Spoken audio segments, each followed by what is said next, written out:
Hello all, welcome back to another video on Vedic astrology.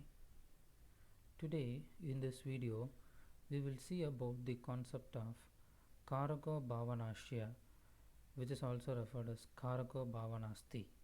So what is Karako Bhavanasti? We know that there are 12 zodiac signs and therefore there are 12 houses in a horoscope, and each house has a signification. Similarly, each planet also has a certain number of signification. So there are certain significations for a planet as well as there are certain significations for a house as well. Karaka Bhavanasti is a ironical situation where a planet that is signifying something sits in a house where the house also signifies the same thing. For example, we know that Sun is the planet that signifies father and ninth house signifies father. So the significator of father, the planet is Sun, and the significator of father, the house is the ninth house. So when the signifying planet sits in the signifying house, then that particular house is said to be destroyed. That is we call as Karako Bhavanasti. Karako is the significator planet, Bhava is the signifying house, and Bhavanasti is the house getting destroyed. That is, the significations of the ninth house gets destroyed, and the person suffers from father, that is loss of father, or father might be going to some other place even when the person is at a very young stage of life, and missing the father whenever a father is required in one's life. Similarly, let's see the other combinations also. So Jupiter is the significator for wealth, that is we call it as Dhanakaraka and also Putrakaraka. So second house is the house for wealth, and Jupiter in this case is placed in an inimical sign, that is in the house of Mercury. Here Jupiter does Karaka Bhavanashya, that is it spoils the second house. And we also know that Jupiter is also the significator for children. Here though Jupiter is in its own house, Jupiter does some impact, a negative impact on the life of the children of this individual. But Jupiter is a natural benefic, and it is also in its own sign and friendly to the ascendant lord. So the damage caused by Jupiter will be comparatively less, but in any case the Karaka Bhavanasti even applies to some effect. So here in this case Jupiter is in the 5th house, which signifies children, and Jupiter is not in a very friendly sign. Venus is in the 7th house. So Venus is the significator for love, romance, married life, etc. And 7th house is the house for marriage. So Venus in the 7th house destroys the quality of the 7th house. We have Mars in the 3rd house. Mars is the planet that signifies courage, support, younger siblings, and here Mars does not give favorable results. So Moon in the 4th house. Moon is the indicator for mother, and Moon attains directional strength in the 4th house. But on the other side, that is on the flip side, Moon also does the effect of Karaka Bhavanasti to some extent. 4th house is the signification for mother, home, etc., and Moon signifies mother. So in this case the lord of the 6th house is in the 4th house. Although exalted, the person is advised to be careful while dealing with the mother and also other aspects of the 4th house. And now we have left out with two planets, Saturn and Mercury, and the houses that are left out are 1st house, 6th house, 7, 8, 10th house, 11th and the 12th. So in these houses and with the planets left out, that is Saturn and Mercury, the number of occurrences are comparatively less, because There is no such effect that Saturn signifying a house and also Saturn signifying something for which the house is responsible.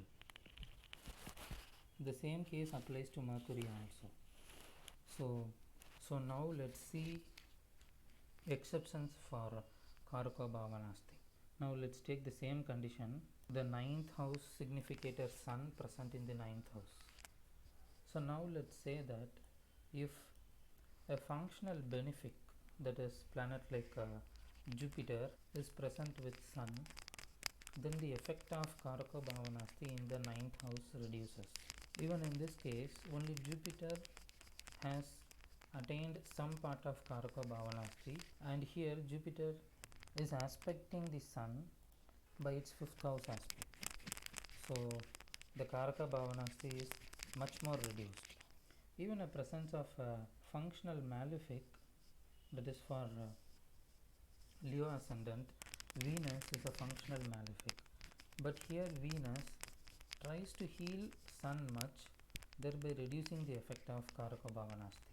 So a situation where Karaka Bhavanasti is present, if that particular house and the planet is associated with a benefic either by conjunction or by aspect, then the amount of Karaka Bhavanasti reduces manifold. And on the other hand, if the planet which is in the Karaka Bhavanasti is aspected by a malefic, then the result of Karaka Bhavanasti increases manifold. Suppose for example, if we have ascendant in Gemini, that is in Midhuna Lagna, and if Mars is here in the third house is Leo, which is a friendly house for Mars, but Mars is a declared functional malefic for Mithuna Lagna. And further, if we have Saturn here aspecting Mars by its direct 7th house aspect, then the Karaka Bhavanasti of the third house having Mars increases many times, and this goes to the extent of losing the brother, either by the brother gets absconded, or if the conditions are very worse, then there might be some very unfortunate events related to the brother.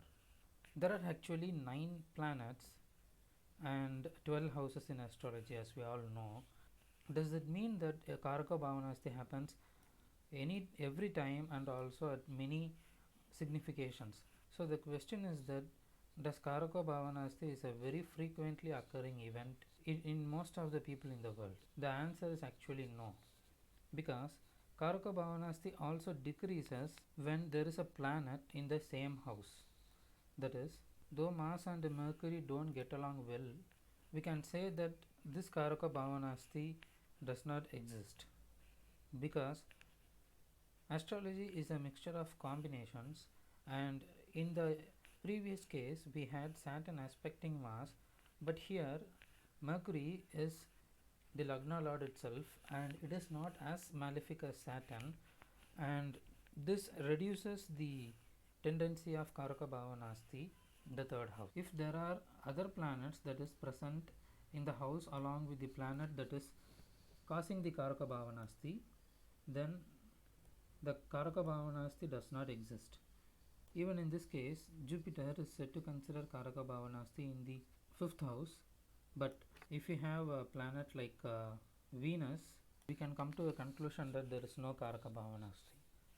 So this is one important concept of Karaka Bhavanasti.